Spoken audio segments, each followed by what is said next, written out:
Hello to all our moms, dads, and grands. Welcome back to M4L Academy. We are the school for parents and friends who want to defend and preserve liberty with a special focus on topics and issues that impact kids, schools, and parental rights. I'm Missy Karwowski, Director of Resources at M4L Academy, and I'm so glad that you've joined us today because, frankly, this topic is crazy and crazy scary. If you've watched the news, listened to a podcast, or interacted with technology at all in the past 6 to 12 months, you've probably noticed the massive increase in AI tools, applications, and general use. It's definitely the shiny new object in the world. And depending on who you listen to, it will either bring dystopia or utopia. AI is not just a research tool, though, or a sycophantic chatbot, although that's probably some of the biggest reasons it's used. It can also be used for something that every parent needs to understand. This is definitely one of those, this did not happen when we were kids, and that's deep fakes. These days, it doesn't take much for a photo, a voice clip, or even a video to be manipulated so convincingly that it almost looks real. And while there's still some tells, so that's a little encouraging right now, the tech is getting better every day. And when that kind of technology falls into the wrong hands, the consequences for anyone, but kids especially, can be absolutely devastating. And we're not just talking about silly cat videos, although those are fun. We're talking about deepfake bullying, humiliation, reputation damage, and sexual harassment, sometimes with content that is disturbing, degrading, and nearly impossible to take back once it spreads. For teens, the social pressure is already intense. I mean, I remember being a teenager, that was a pretty rough time. Add in fake images or videos that can be used to embarrass, threaten, or extort them, and you have a whole new level of harm. It can follow a child into school, onto social media, and into every part of their life. And for parents, our biggest challenge is often that by the time we find out about it, the damage is already done. And that's why this conversation matters. If you're a parent, teacher, coach, or anyone who cares about kids, please stay with us. This is one of those conversations that could make a real difference in protecting the children in your life. We're joined today by Evan Harris from Pathos Group. Evan is a national expert on the emerging AI risks in schools, with a focus on deepfake abuse and digital safety. He has advised the Office of the First Lady, the DOE, and the General Counsel of the National Association of Independent Schools, where he co authored their legal guide on deepfake sexual abuse. A former teacher and administrator with a decade of experience in independent schools, Evan holds a master's in private school leadership from Teachers College and was a technology ethics fellow at Stanford's Human Centered AI Institute, which the name of that at least makes me feel a little better. Most recently, Evan developed the first national deepfake safety course for students in partnership with victims, their families, image based abuse experts, and adaptive security. Welcome to the show, Evan. Yeah, thank you so much for having me. I appreciate you sort of putting a spotlight on this. It's an important set of issues. Oh my gosh, I'm so glad there are people like you talking about this because honestly, when I first heard your information, it Mhm, reminded me of talking to my parents who mhm, are in their early 70s. So they're not super old. mhm, And my dad was actually in technology. So the conversation has often been, oh, well, I don't know that the older generation doesn't necessarily always want to bridge the gap to the youngest generation, but mhm. things are happening so fast. The difference between then and now is so massive. Yeah, It's just, it's insane to keep up with. So tell us a little bit about Pathos Group and how you got into this work. sure. So it actually started, a couple of years ago. I was at an event on Capitol Hill with Ted Cruz and Amy Klobuchar, who at that time were talking about the Take It Down Act, which at that time was just sort of in its infancy, hadn't yet passed. And for those people listening who aren't familiar with it, the Take It Down Act is now law in all 50 states. It makes it illegal to publish or threaten to publish a real or deep fake, what's called non consensual intimate image. But it's basically made it a federal crime in all 50 states to publish these sort of deep fake nude images or threaten to publish, which is another interesting part of this. You mentioned extortion at the top. That's another whole facet of this. And it gave victims new rights that they wouldn't have had. And so I was sitting in this room and I heard from 14, 15-year-old girls who'd been victimized by this. And at that time, I had left schools. I was doing AI consulting in schools, but I really hadn't quite figured out what value I wanted to try to bring, or what I wanted to do to kind of create connective tissue between the world of tech and the world of schools. And when I heard this, I just thought, oh my gosh, someone is going to have to make this their whole thing. This is going to hit us like a ton of bricks.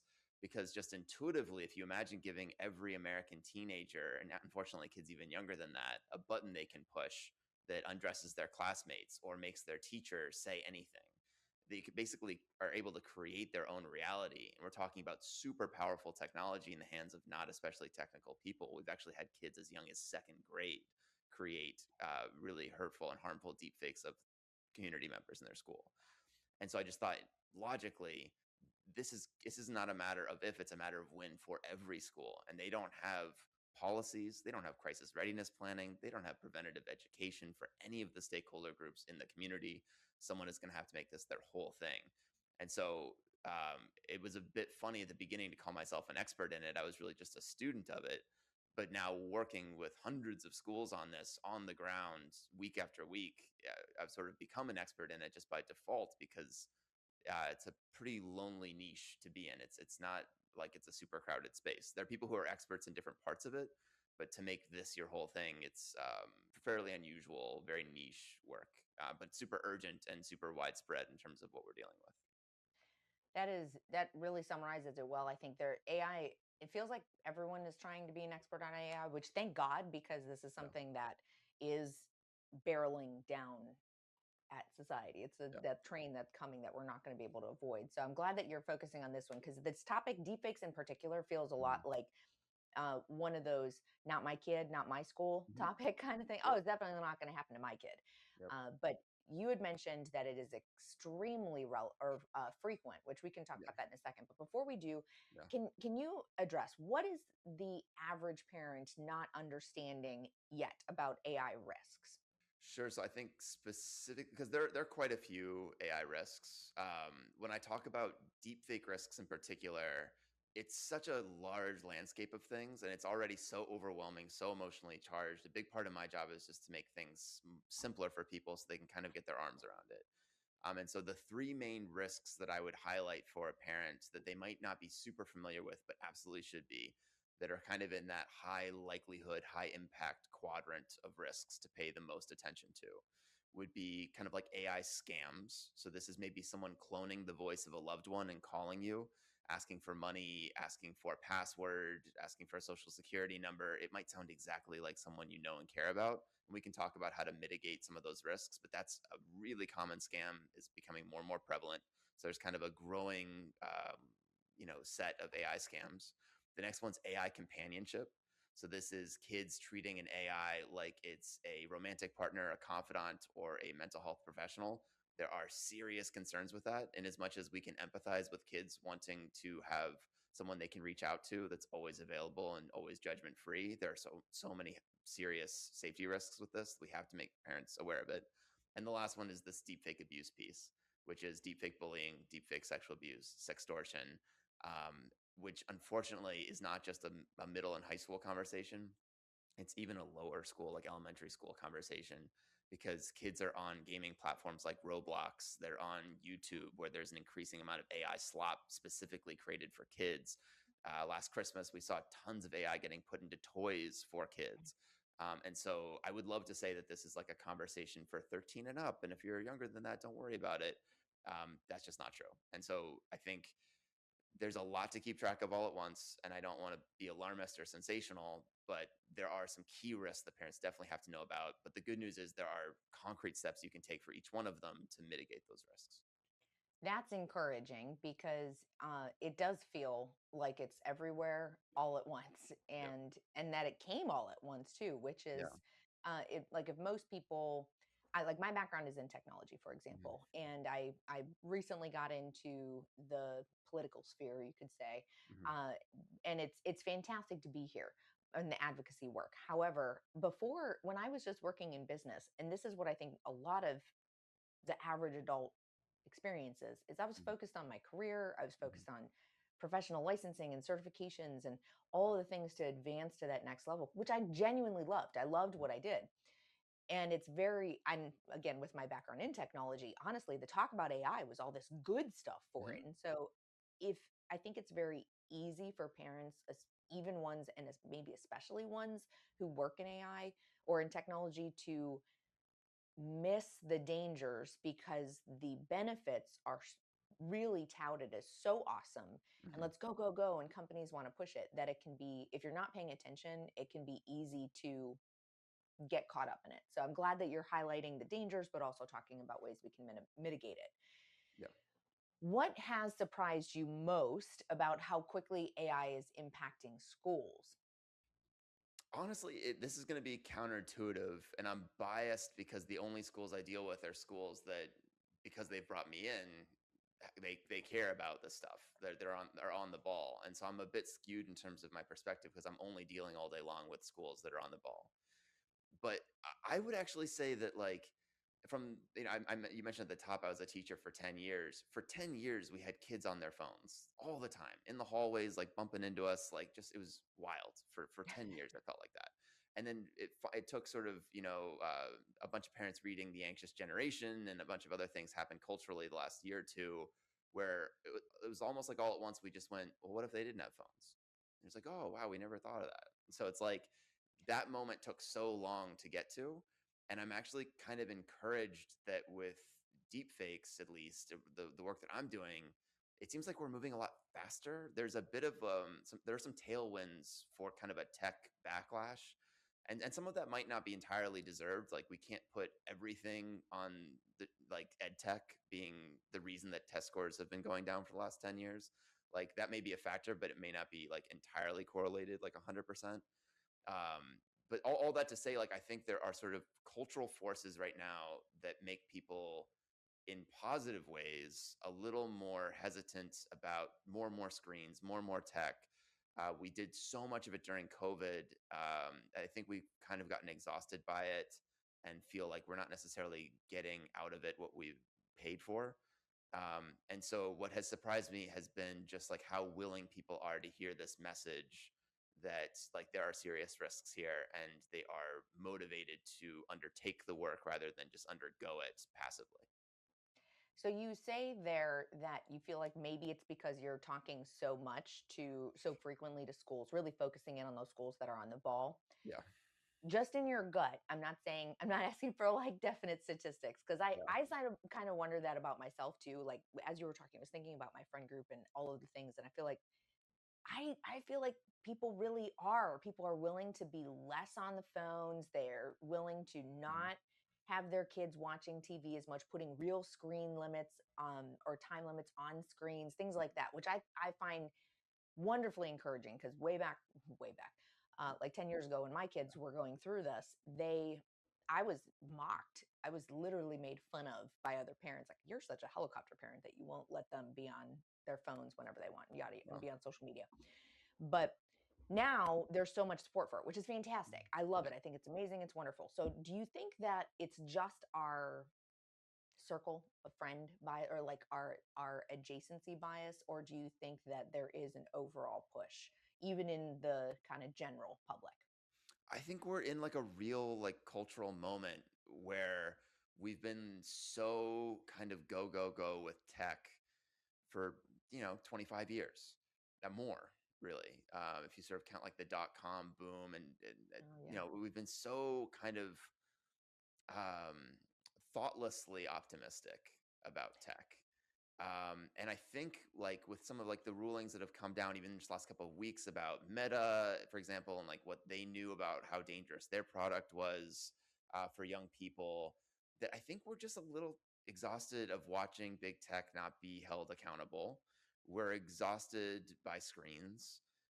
And I think we genuinely feel bad for Gen Alpha and Gen Z because we've seen them get more anxious. We're seeing sort of their academic performance go down. Now we're seeing AI come in, and they're offloading a lot of their critical thinking. And I just think we're kind of this, like, break glass moment culturally where we're just like, something's got to give. And maybe taking all the screens out is sort of like, using a hammer when we need more of a scalpel. But it feels at least like we're sort of like pumping the brakes on what has been just sort of a nonstop acceleration of this stuff. And I think that's probably more good than it is bad, frankly, because it's been needed for a long time to sort of get more thoughtful about, like, just because the tech exists doesn't mean it has to be integrated into every part of our lives. Like, I think there are a lot of people right now that would be very happy with a flip phone and a job as a park ranger. Like, just like get me out of this. Oh my gosh, if I could go live in the middle of nowhere in the forest, underground bunker, something like that, yes. Yeah, yeah, yeah, Yes, but that's not I recognize the need and the importance to talk about this. So, yeah. but this I'm encouraged to hear that. That's great to sometimes I feel like, am I just the only one who's thinking this? So I think that's great. No, I think it's Okay, all over. let's shift over. Oh, sorry. No, no, I was just saying, I think especially because you're seeing the sort of pullback on phones in schools happening like across the country. It's not like just a couple Yeah. of states; it's everywhere. Yeah, that's very true. Yeah, and I think that's important. And we're already starting to see improvements too, I believe, from learning Hmm. outcomes just because of distractions. I mean, phones are Yeah, so distracting. yeah, Let's shift over to really focus in on deep fakes because sure. that's really your area of expertise. So, do you think that parents underestimate how accessible this technology is? So, like something, is it rare or do you think that parents think it's rare or is it already happening kind of everywhere? So it's funny when I work with teachers. One of the questions I'll ask them to kind of reflect on, I'll do like a little turn and talk where they reflect and then talk to people around them. And I try to root the deepfake issue in their values and their ethics. And one of the questions I ask them is like, why would you personally never make a deepfake of a community member? And I think I can hear laughter. And I think one of the things that's happening really when they first think about that question is the adults think, well, I don't know how to make a deep fake. It sounds hard. It sounds technical, like clone a voice, like create, like nudify apps. Like all of it sounds very, very difficult. Again, we had a second grader using the technology. This is really widely proliferated. All you need is a single reference photo of someone and one sentence of prompt, and you have something that's Oh, photorealistic, in many cases basically indistinguishable to the naked eye. And the tech is getting better and better in terms of realism. If you look at what deepfake videos, deepfake images looked like in 2023 versus today, we're probably in the last year of being able to just kind of based on vibes tell what's real and what's fake. Adults are especially bad at it. Anecdotally, I'm seeing teenagers be better at it because they're more exposed to it.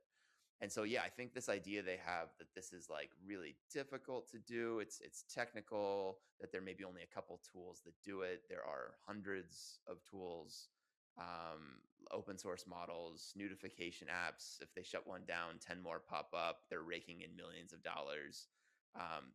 The toothpaste is like out of the tube on all this. And again, really, really powerful technology in the hands of non-technical people. So easy to do this stuff.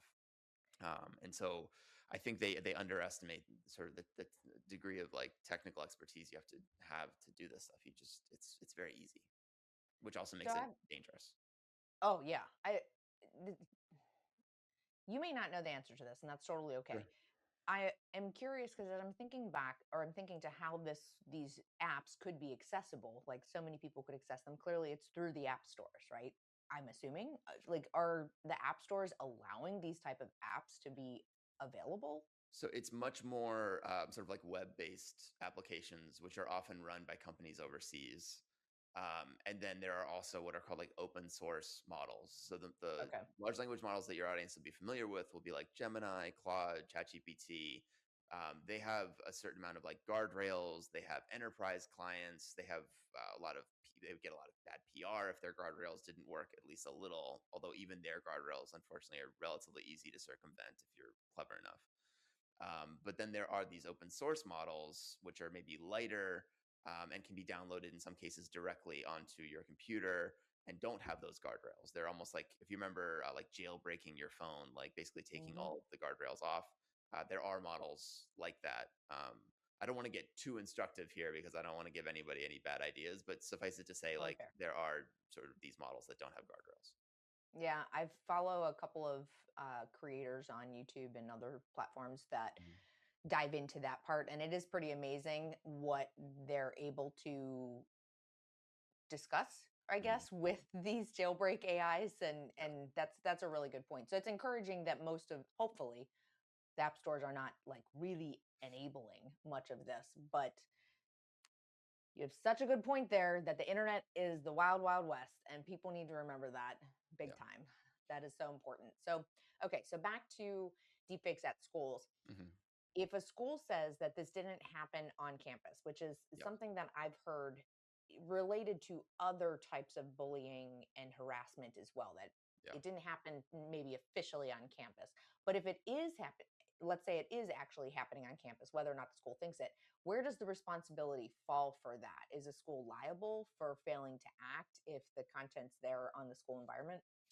Yeah, so even if it does happen off campus, they're still responsible in the same way that if a child shows up with bruises, like they're still responsible. They're mandatory reporters by law. Once they have reasonable suspicion that this has happened, they have to report. And I tell schools like lean toward reporting. Like you won't get in trouble for reporting. Like let them do their investigation outside of school. There's no retaliation for reporting. You're actually protected by law for that. And so more sort of philosophically, like what happens off campus can affect on campus. A child can't be reasonably expected to learn if they don't feel safe. If part of their brain is worried about that, that's part of their brain that's not focused on learning, and you can't fulfill your mission as a school. So you have to keep kids safe. And also, this idea that like there's this online world and then there's this in-person world. This is like a kind of frankly naive concept at this point. That's not the way kids experience the world. It's not their lived experience of the world. These things are much more blurred together for them. And when it comes to deepfake sexual abuse, it is positively correlated with in-person abuse, and it's positively correlated with self-harm. So this is a safety issue. It's physical. A student should not have to sit in a classroom with someone that is abusing them. And like this idea that like, oh, it happened off campus. Well, this is like by its nature a kind of remote threat. It's going to happen on a device. And so schools just kind of have to catch up to this idea that the line between on and off campus, between the real world and the online world, like this stuff has just blurred. Like your responsibility is to keep kids safe. And I think the sooner they kind of get with the program on that, the better for child safety and frankly for themselves, just cynically from a liability standpoint, a legal standpoint. Do your mandatory reporting. Deepfake sexual abuse is a form of sexual abuse. It's a form of violence. Again, correlated with self harm, correlated with in person abuse. It's very serious. And when you say the in-person abuse, you're talking about like other students or people at the schools that would be abusing or Yeah. bullying them. Yeah. Okay. So let's say that there's, I'll say a boy because we think about 90% of the perpetrators in these cases are boys. It's just the elephant in the room. We have a bit of a boy problem. So if a boy has created deepfake nudes of a girl and is circulating them on campus, that is positively correlated with other types of bullying and abuse that may be happening in person. It's becomes more likely that that's part of it. So one thing I tell schools is if you become aware of this, you should assume that just because it's the first time you caught it doesn't mean it's the first time it's happened, and that it might be part of a larger pattern of abuse that that child is suffering. And so you kind of have to like take that into account. That's a really good point. I remember back when schools were first kind of dealing with I don't know if it was first, but it was definitely I don't know 5, 6, 7 years ago when people Mm-hmm. they were really addressing like schools or I'm sorry, not schools, phones in Mm-hmm. schools and the problems there. And one of the abuses with phones and social media was this idea that there's all these social media apps that schools probably aren't even aware of or paying attention to. I Mm-hmm. can't remember what they're called because frankly, I didn't really let my kids on any of them and I tried to avoid social media as much as possible, but Yeah. there were so many things where students they could be real close to each other. There was all these things about that was one of the big ones I read about that if they're nearby to each other and real No. close proximity, then they you could basically be online bullying. Even if your child doesn't have a phone, there Mm, could be all sorts of online bullying happening all around them. So they're mhm. getting bullied even though they're not technically even aware of it, or you're doing your best to protect them. So that's an important point. I'll tell you, you might find that, I mean, this is unfortunately kind of horrifying, but I think it's important to share. When I talk to directly to like high school students, and I'll have like sort of a panel of high school kids and I'll ask them about some of these risks and what is most top of mind for them, the number one word that comes up is blackmail. And I don't know how much time you spent in high school worrying about being blackmailed. Hopefully none. I think like Big millennials fat and zero. Yeah. like zero. Like like blackmail is just it's such a heavy idea. But I think for Gen Z, Gen Alpha, for years now, there's been this very persistent idea of getting caught on camera doing or saying something embarrassing, getting canceled, this type of thing. has been very present for them. The idea of being surveilled, it's made them less willing to kind of try publicly because there's kind of a fear of Mm, public failure. It's really hard to be good at something without being kind of mediocre at it first. And like the mhm, idea of cameras everywhere has been very present for them. And so as deepfake risks have emerged, it's emerged in that context where they're like, okay, so now not only can I be publicly shamed and bullied and embarrassed for something I do or say, I can actually be publicly shamed, embarrassed, and bullied for something I didn't even do or didn't even say. And so it just feels like gas on a fire that's been burning for them for a long time. So it's, when we talked earlier about just like kind of feeling bad for these kids, it's like, yeah, they're like in a totally different context. Like, of course they're anxious. Like, of yeah. course they're depressed. Like, who wouldn't be?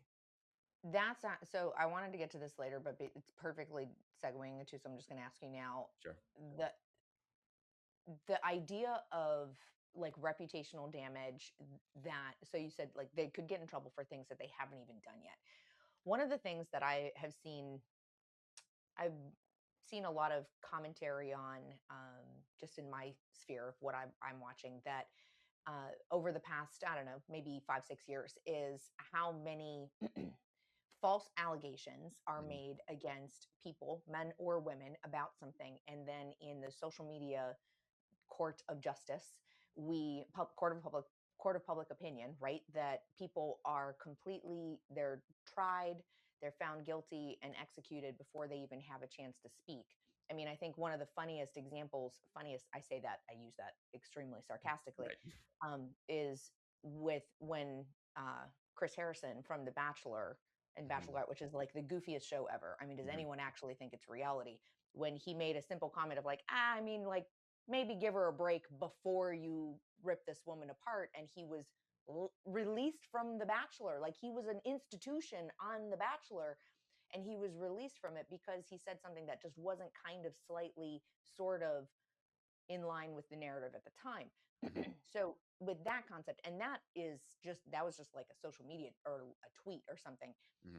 So we're now getting to this point where you were saying you think that we're in the last year of genuinely, relatively easily being able to tell the difference Yeah. in deepfakes. What happens? What does this look like when we have not just kids, but politicians and anyone who all of a sudden there could be these completely fake videos that put you, I mean, we see people getting fired, Hmm. losing their jobs, kids committing self harm Hmm. amongst other things, Yep. and even worse. Like, what do you see that looking like? I mean, the unsatisfying answer is that I don't know. But I can tell you that certainly from like a training perspective, like where is my energy going trying to prepare for that moment? Like, what are the things I'm doing to sort of try to get schools ready for what I think is coming, what you're describing, is that we're moving away from kind of like, well, here are the 10 little things you can spot that would indicate that something's fake, into two other areas that are sort of put us on firmer ground. The first one is sort of like the psychology of how this stuff affects us, because in as much as the technology is improving, the human brain is staying the same. And so knowing, for example, that if something is emotionally charged, we're more likely to believe it and more likely to share it. And it actually doesn't matter what the emotion is. It could be sadness, outrage, or like a cute baby giggling at a wedding. And a lot of deepfakes leverage this because they know that anything that hits us emotionally short circuits our critical thinking, makes us more likely to believe, more likely to share.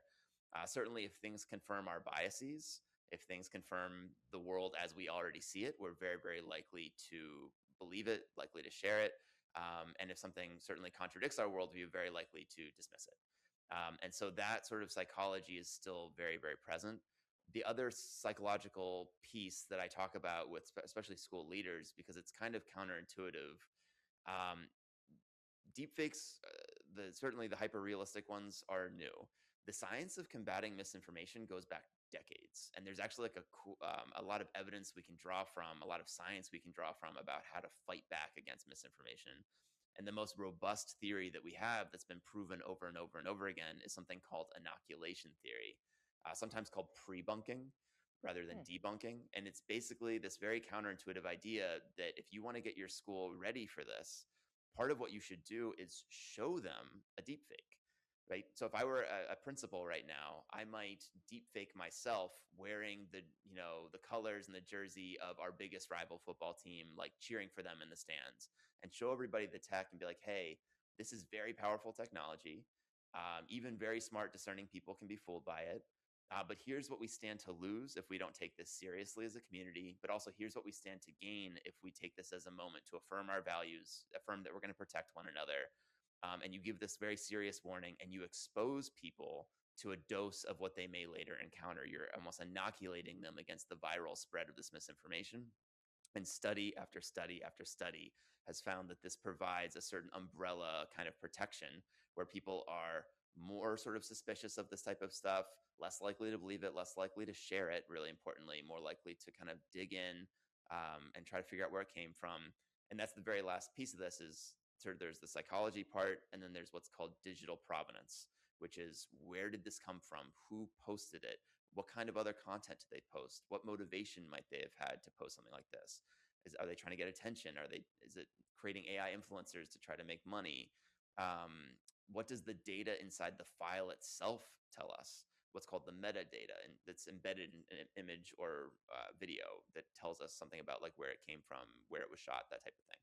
So there are things we can do, but the fact is like people are, we have like this reptile brain. It's a million years old. Like we're going to believe stuff that's emotional. We're going to believe stuff when it confirms our biases.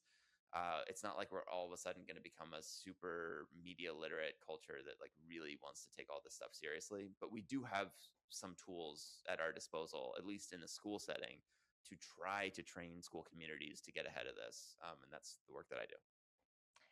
I appreciate that so much. I'm going to ask a provocative question because this Sure. ties in a bit to some of the other things that we see getting pushed in schools Mm-hmm. that Moms for Liberty is not a big fan of, or Mm-hmm. are not a big fan of. That so often there's a concept of what we're trying to say is maybe we just need to focus on academics and getting kids to actually be able to think critically, not critical theory, right? But thinking at which I'm hearing from you, logic, use logic and true classic critical thinking skills Mm-hmm. to think about this and see if this is a real thing.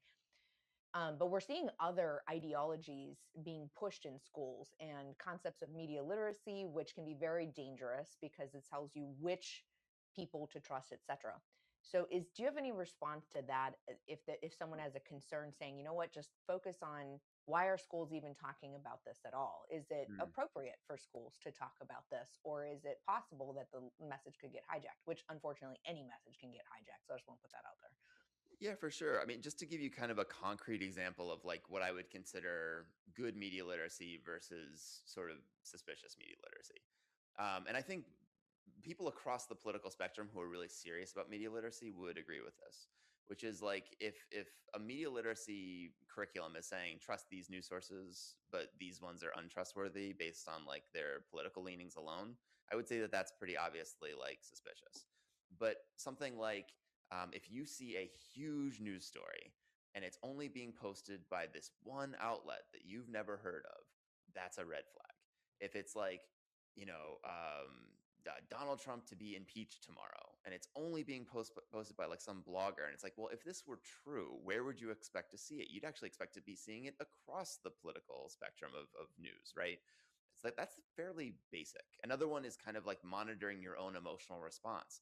If reading a headline makes you really upset or really scared, it elicits this really strong emotional response. That's actually a red flag, right? This idea I shared with like things that are emotional are designed to make you kind of in an emotional frame, short circuit your critical thinking, get you to believe very quickly. Like there's nothing about that type of media literacy that is biased to the left or to the right. It's just about kind of the red flags that people who profit off misinformation, scammers, people who aren't particularly reputable will leverage to try to get attention in an attention economy. And how do we kind of do our own fact checking, make sure that we're looking to multiple sources to verify things and not just relying on a single one. Like I think people from kind of across the spectrum can agree on those types of basic things. And the fact is, like, someone who's very, very liberal or someone who's very, very conservative would profit and would benefit from employing those exact types of tools. They are sort of agnostic to your political beliefs. They're just good tactics for like not being fooled by people who seek to fool you. I love that you just highlighted what like an age old, I feel like it's age old of when you feel this emotional response to something, pause. Yep. Give it a second. Don't let your lizard brain jump out and immediately take over. And that's such an important point. We live in a very fast-paced world, but I think that just simple pause. Yep. Wait a minute. Let me think about these different aspects that you presented. Love that. That is such a usable tip. It's immediately applicable for parents to share with their kids. So I really appreciate that. Yeah, absolutely. Okay, so real quick, we'll Sure. circle back to some Yeah, of the yeah. litigation part because we talked a little bit about the insurance responsibilities and Mhm. or the responsibility of schools if deepfakes are happening. But this would all be connected, of course, with generative AI. Mhm. And in the news recently, well, a couple weeks ago, we've seen some examples of generative AI presenting or generating things that are very questionable. One of the Mhm. biggest ones that I remember seeing was, I think it was out in California, and it was when an elementary school, I believe, did a prompt, kind of an odd prompt. Like, why did it need to be using AI for this anyway? Yeah. I don't see the value to it. But, and I read about this and what the actual prompt was that was put in, essentially to create a picture, an image of Pippi Longstocking. We Mhm. all know Pippi Longstocking. Mhm. And the image that was generated was very pretty scandalous, I would say, and most definitely not the little redheaded kid with braids sticking out and kind of like looking a little bit crazy, but adorably crazy, right? So it Mhm. was not that. So do you think schools are going to be responsible? Who is responsible, frankly? Is it the student? Is it the platform? Is the school? Is it everybody? How does that play out? I would put in a case like that most of the responsibility on the school leaders, the district, like the people who should have had like good AI safety frameworks clearly communicated, clearly trained for all of the faculty. Because if you have sort of a lack of that, what you have are teachers who are kind of just like doing their own thing. And some of them are going to be on the spectrum of like, well, there's absolutely no AI in my classroom, which is in some ways understandable because they're looking out for their kids. They're doing what they think is best for their growth and development. But we also know that like they're heading into a world where they're going to have to know how to use these tools responsibly. And so to completely rob them of any exposure to it, or even if it's sort of in a group setting or they're watching the teacher model good behavior because maybe they're too young to use the tools themselves, that's not great.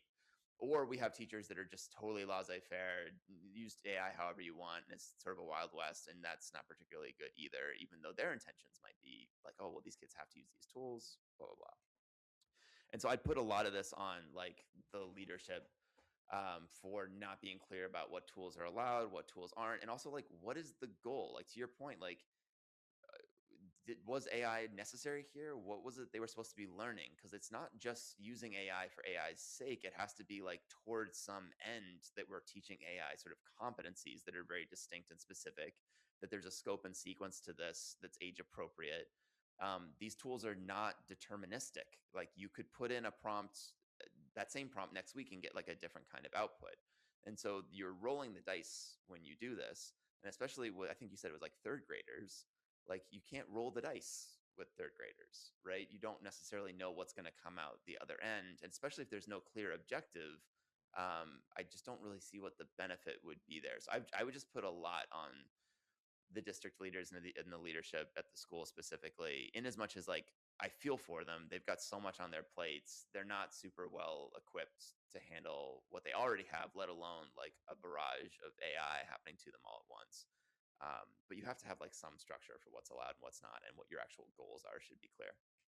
It sounds like you're talking about potential gaps as well that could be there. What would you say are the biggest gaps that we're seeing in schools? Is it policy awareness or training or enforcement? Do you have like a baseline policy that most districts should be including? So for deepfakes, or Yeah. for yeah, Well, I mean, I guess yeah. Let's focus on deepfakes in particular. sure. So Again, I talked at the top about kind of how complicated this is, how emotionally Mhm. charged it is, how multi-layered and complex and evolving this is, how quickly evolving. And so a huge part of my work is to make that simple. And so what I tell schools is we're just going to look at this through sort of three lenses. We're going to look at your policies. We're going to look at your crisis response protocols if something bad happens. And we're going to think about preventative education for all the major stakeholder groups from the top down. And so that means we work with kind of like the leadership, the administrators, then we train your faculty and staff, then we train the parents, and we actually end with the students. And that might be counterintuitive because you'd think like, okay, well, go to the students first. Like they're the most vulnerable. Like go talk to them. The problem is if you go straight to them without training parents and faculty and staff first, if something happens and they disclose, hey, something's happening to me, something's happened to a friend of mine, all the adults in their life have to be ready to play their role. And so the sort of order of operations here really, really matters. If you don't train the leadership in the district or at the school first, if you train faculty and parents first, if those faculty and parents raise their hand and say, hey, what's our policy? Or what's your plan if something bad happens? The leadership have to have answers to those questions. And so there is this really specific order that I advise for schools. I have sort of sample policy language that covers it almost gets like longer every week, unfortunately, because more and more weird things are happening that kind of have to be accounted for. And then we have like crisis simulations that we run, multi-hour crisis simulations where we walk through every step from discrete victim notification to mandatory reporting to digital evidence handling to ensure contact, so that they know exactly what the roles and responsibilities are, what the order is, how to deal with these different groups. Um, but it's yeah, they're not. We can't expect them to be experts in this. It's too new. But we have to have this kind of 360 response of policy, prevention, and crisis readiness. And we found that schools that have done this, they come out really like equipped. Like this is working. It's difficult work to do because I kind of have to work one school at a time. And there are like a million schools out there. So it's just feels kind of like a drop in the bucket, but you got to start somewhere. Yeah. Where can people find that policy and information? Because that sounds absolutely fantastic. Sure. So like any school that works with me will get that, but like I'm very understanding of the fact that like especially if you are a small independent school, small Christian school, like you maybe don't have the budget to bring in consultants and do this type of work or the bandwidth, the time to do it. Schools like that email me, I'll just give it to them for free, just because it's like I frankly I hear from like the most um, well resourced would be like a nice politically correct way to say it.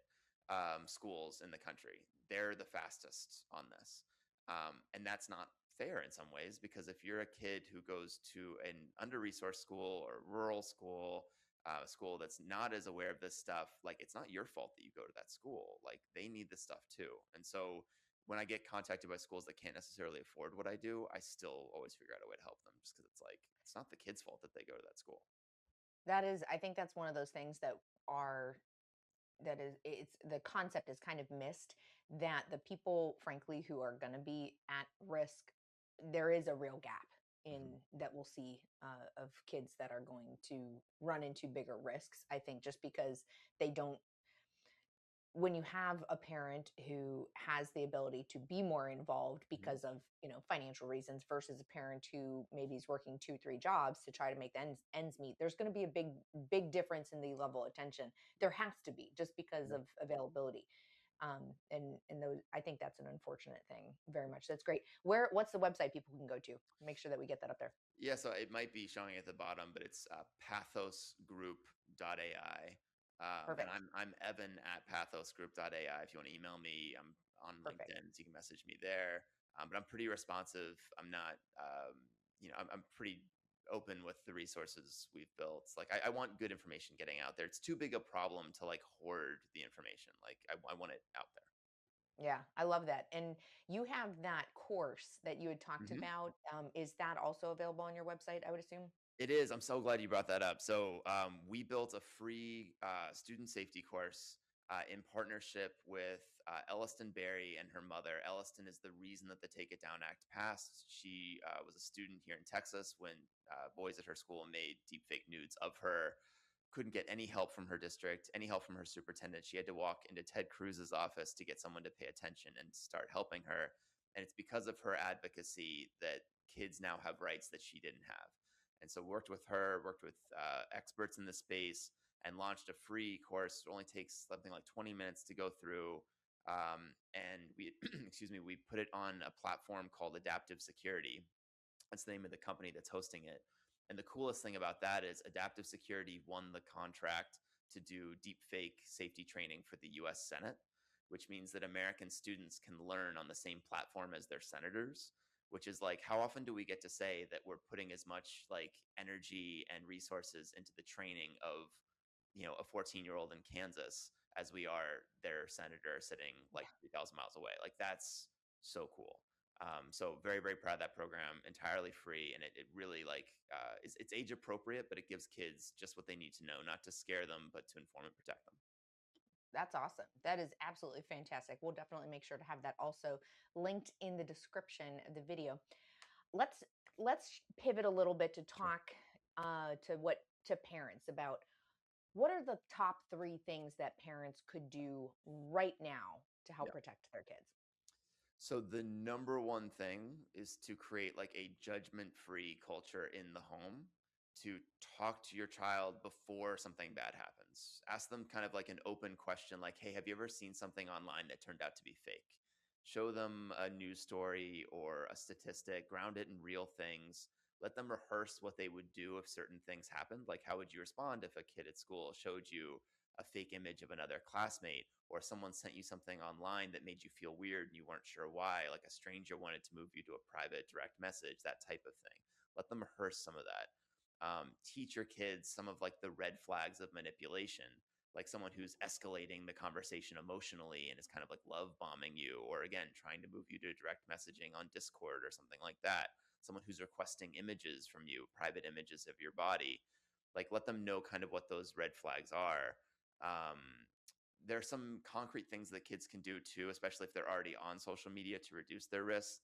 Turning off geolocation, setting accounts to private, using two-factor authentication, taking your name, or sorry, your age and the name of your school out of your bio if it's there. That's just like a magnet for predators. But again, the biggest one is that judgment-free culture, because in that early conversation you have with your child, you are modeling for them the calm that they will experience if they come to you after they've been targeted in some way online. And predators are counting on kids being ashamed. I've talked now with over a dozen kids who've been victimized by this. Shame was the common denominator in all of it. And shame keeps kids silent, and it keeps predators from facing the consequences of their actions. But kids need to know they've done absolutely nothing wrong. They're the victim of a crime. If they come forward, they will be believed. They won't be in trouble. But we've got to start setting that culture in the home now. Even parents who think they have a really good relationship with their kid need to be explicit about what these risks are and establish that sort of channel of communication, because it is a safety issue for the child. Like, that judgment-free culture thing is massive. That is one of those crazy things. Like, we are so far beyond the birds and the bees talk at this Yeah. point. I Oh mean, yeah. this is an uncomfortable conversation. It's not easy because there's a bit of a feeling, I will say, as a parent, of I don't want to bring it up in case it plants a seed, or what if they get like, because that unfortunately can happen. The idea that that is how some initial exposures can end up resulting in harms to kids. But I think that no matter what, no matter, and also I think frankly, it's just uncomfortable. It's just Mhm. an uncomfortable conversation. Yep. It's scary, but it's something that even if your kids don't have a phone, even if your kids have extremely limited screen time, they can be exposed to this anyway. Mhm. And it is so critical. I'm so glad that you're talking about that. Related to that, Yeah. what signs should parents look for that their child might be involved, either as a victim or, and this is would be a hard pill to swallow, as a participant? Sure. So I think certainly as a victim, things like device secrecy, sudden swing of emotion, financial requests, like trying to get money, because if they're being extorted and someone says, "Hey, I've created this deep fake nude of you. If you don't send me $100, I'm going to send it to everybody in your contact list." That's called sextortion. It's increasingly common. It doubled in frequency, like year over year, and it's led to multiple suicides. So it's a real form of crime. It's a real form of sexual abuse. And it used to be that predators would try to get a nude image sent to them, and now they can actually create one with deepfakes and still extort the kid, just using like their profile picture, for example.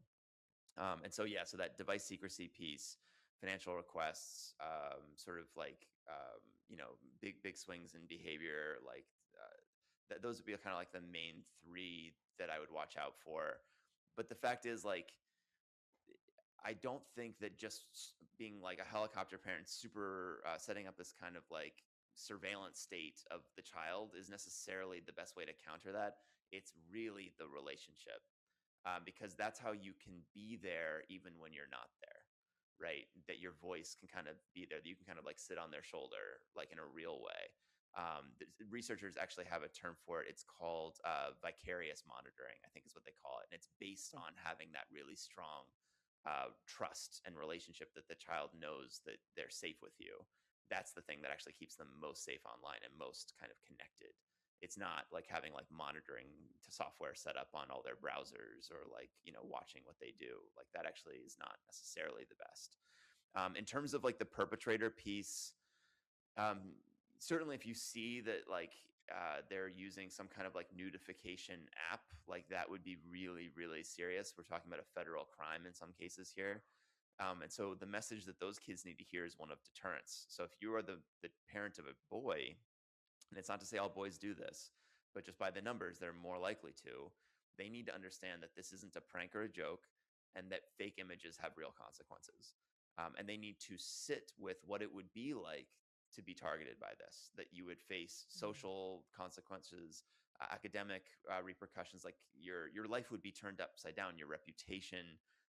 This is a form of sexual violence, but so much of why kids make mistakes just comes down to like impulse control, and that they weren't really thinking through their actions or what it would feel like to be victimized. And so potential perpetrators have to sit with really serious consequences for me, both legally and potentially in school too. Really serious consequences for anyone I victimize. And just like not a prank or joke. Again, fake images can have real consequences. That's kind of like the drum I beat around the country. Fake images can have real consequences. That is Yeah. so true. Yeah. You told us, and I want to remind people just how easy it is for these fakes to deepfakes to happen, Yeah. because on our call you talked about the well, earlier you said it was what, just one sentence, in one Hmm. sentence, Yep. that people can extract for your voice. So it's not even just images, Oh the yeah. voice clone. That's really scary to me. That is wild. Like that, all of this is wild. Yeah, So something as short as your outgoing voicemail message. Like if your audience wants homework, switch your voicemail message to just like the generic robot lady, not your actual voice, unless you are like in a job where they make you have it. Like my girlfriend sells cars, they make her have her voice. But if you're not like being forced, I would just do it the generic one, because they can take that short sample of your voice, clone it, and then call your friends and family, or do a reputational attack and extort you. Like I know this all sounds very dystopian, but it's happening at scale, like hundreds of millions of dollars being stolen this way. Every family should have a code word, so that you're talking to make sure you're really talking to the person you think you're talking to. And you should be normal to ask for it if there's a suspicion, if someone sounds a little bit off, or if there's a suspicious request, like someone needs money. They've created a situation with false urgency, like, oh, someone's been in a car accident and they need bail money, like that kind of thing should be a red flag. excellent points. Absolutely excellent. I love the point of a code word. That's Hmm. something I meant to ask you about that earlier. So I'm so glad you Yeah. brought that up, because I don't think I would have thought of that, frankly. I mean, I have with my kids, we would tell them, we talked about the idea of texting, like a Hmm. code text. So I guess we had that, but it was the concept of being in an unsafe situation. And if Hmm. they weren't comfortable and they didn't want their friends to Hmm. realize that they felt uncomfortable, then they could send us a text, or they could call us even and be like, "Oh, you need me to come home? Oh, Hmm. sure, yeah, no problem." Or Yep. "Hi, mom." Even if they wanted to act bad at us, we're like, "Whatever you need, Yep. totally fine. Just use it." But that's such a good idea to have a code word, so that something really unique, so that you can verify with people. And it sounds so weird, multi-factor authentication, essentially with Yeah. your people in real life. And I would include the youngest in your family because it's not just a parent getting a call from a child. It could be the other way around. And I know this conversation for a lot of people, they think about their parents who could be like elderly, Yeah. and like they worry about them getting scammed. So I'd include them in the conversation as well. That is so true. That's a great point. Okay, so we've talked a lot of scary things. You've given Yeah. us some fantastic, absolutely amazing, actionable items that we can work on, which is very encouraging to me.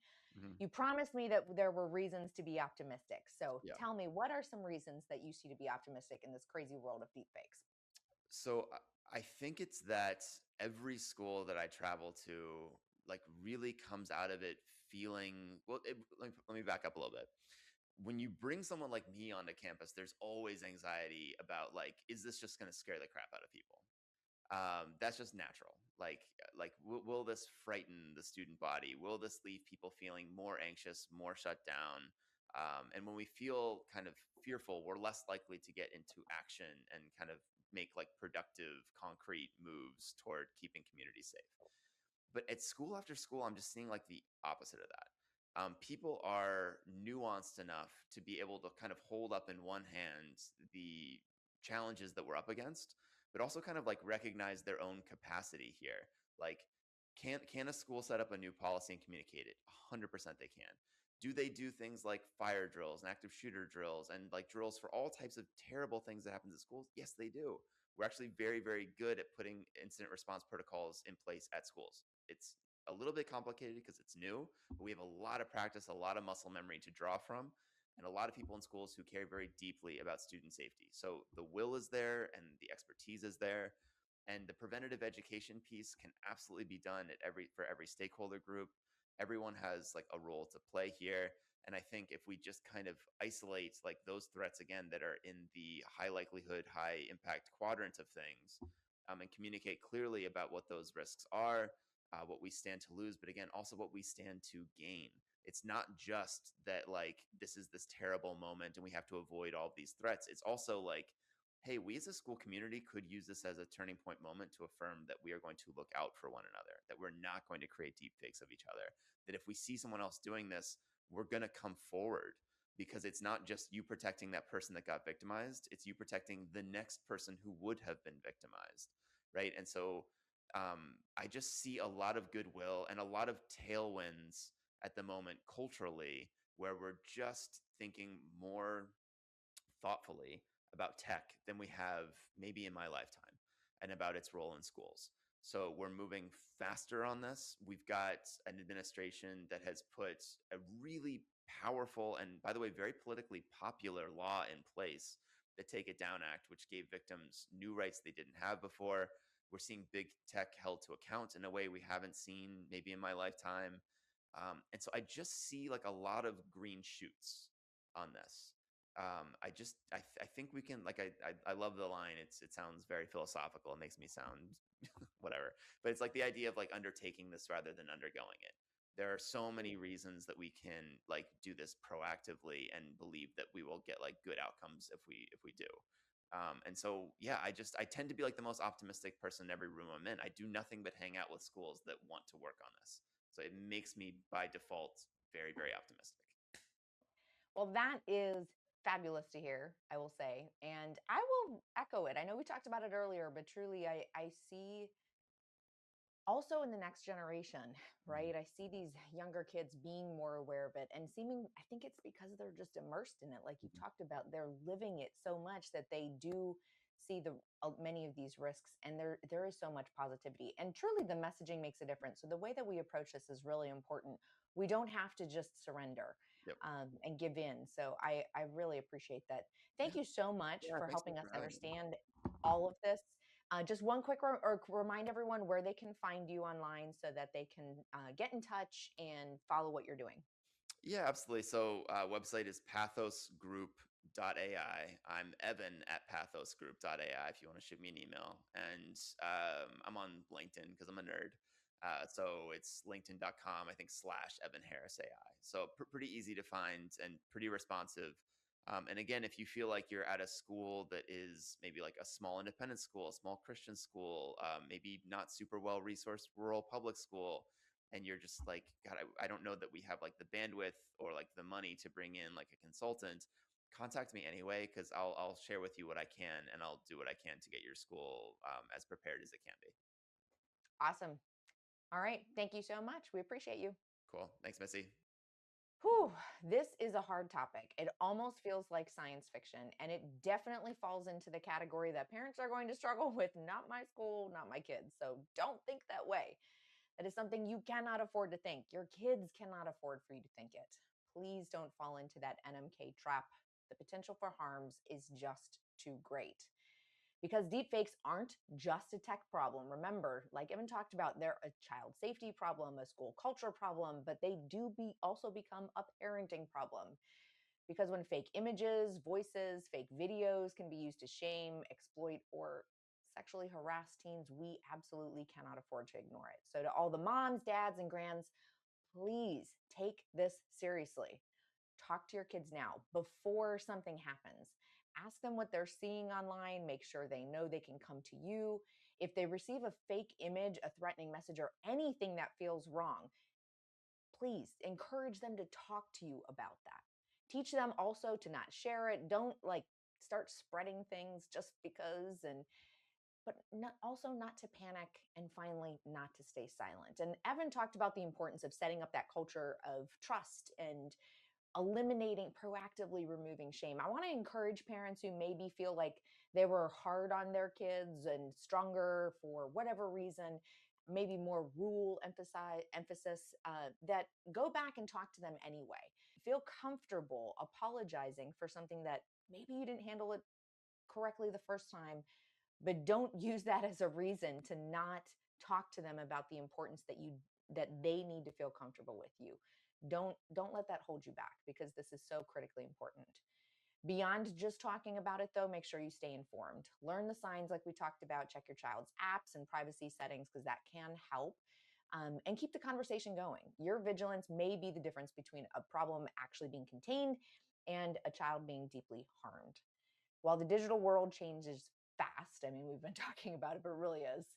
One thing has not changed. Kids still need us adults who are actually paying attention, parents and teachers and school administrators, all of us in the group. If this conversation helped you, please share it with another parent, with a teacher, with schools. These are the kinds of issues that we can't afford to face alone. So thank you so much for joining us, and we look forward to seeing you next time.